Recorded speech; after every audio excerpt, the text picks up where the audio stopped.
Hey bees, I'm Marie from Humblebee and Me, and today we're making this gorgeous cream luminizer.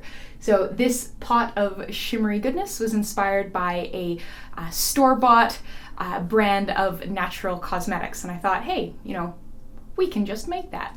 The cream base of this is a pretty simple blend of coconut oil, castor oil, and beeswax, and then we've added a bunch of mica for the shimmer and the color, and a touch of silica for a gorgeous dry touch finish. I was surprised by how little beeswax I ended up needing in this formula to get the desired consistency. Because there are so many powders in this formula, those really contribute quite a lot to the thickening, and so some of my earlier versions of this formula were kind of just like shimmery looking miniature hockey pucks. I ended up having to dial the beeswax back much more than I thought I was going to have to in order to get a consistency that was not only nice to apply, but actually something that you could apply. I've chosen a blend of a gold and a silver white mica for this one, for the one that you'll see here, for the one that I am wearing. But you can 100% use different micas. Choose something that works for your skin tone. There's a lot of room to play here, especially if you have a really ample mica collection. I wanted to do a bit of an application demonstration, so here is our luminizer. Just pop some on here. So right now I've just put on my cream foundation, which I released a couple weeks ago, and I've got my brows done and a bit of mascara on. So I've got a bit on my finger here, and just I like to just lightly apply it a few places under the brow bone, on the cheekbone, and then kind of in the tear ducts.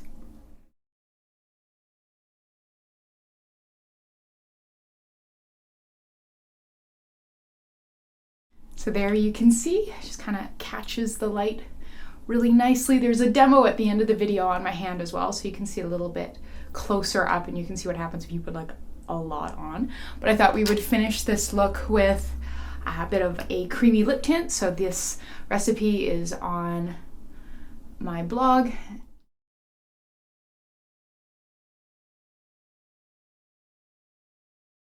As you can see, the luminizer's crazy easy to apply and gives an absolutely beautiful result. It's very simple to make as well, so come on, let's get started. We're going to begin by weighing the heated phase ingredients into this small glass bowl. So you're going to need 1.625 grams of castor oil, 1.5 grams virgin coconut oil, 0.2 grams beeswax, 0.75 grams each gold mica and a silver white mica, 0.15 grams of silica microspheres. To melt everything together, we're going to pop our little dish in a water bath. So this is a wide, flat-bottomed saute pan that has about 1 centimeter or 1/3 of an inch of water in it, and I'm going to go put this on the stovetop over medium heat to melt everything through. Once everything has melted, you're going to want to give it a quick stir. It's not going to be very thin at all. There's so much powder in here that it stays pretty thick, because obviously the powders aren't melting. So now we need to add our vitamin E, and we just need 0.025 grams for this little batch. So I'm just going to kind of do one wee drop, since my scale's not really going to register that anyways. Give that a stir, and then we are going to transfer it to our container. So I got a cute little 5-gram jar here.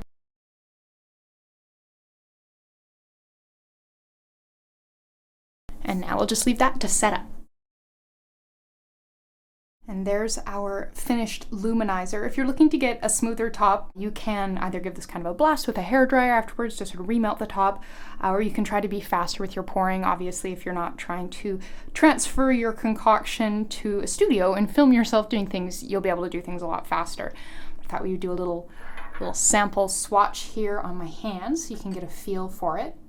It's obviously quite a lot there, but if you use a more reasonable amount and just kind of shear it out over the cheekbones and whatnot, it's absolutely lovely. But there you go, you just made a gorgeous cream luminizer. Thank you so much for watching. Please subscribe, and if you're looking for more information about this DIY, please go down to the description box below this video and click through to find this recipe on my blog on humblebeeandme.com.